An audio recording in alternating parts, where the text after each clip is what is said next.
belajar itu adalah proses yang kita harus mewajarkan bahwa ada sesuatu yang setelah kita belajar, ada sesuatu yang harus kita ubah. Itu kita harus anggap wajar.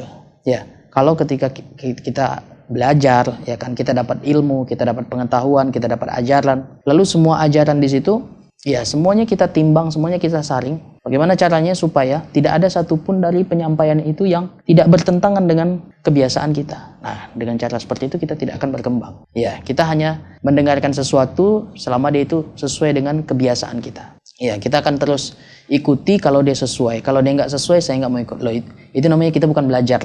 Berarti kita hanya mencari pembenaran atas perilaku kita selama ini. Enggak, orang belajar itu harus menganggap wajar bahwa oh, yang kemarin itu saya salah, berarti harus saya ubah. Nah, belajar itu adalah berubah. Belajar itu adalah berubah.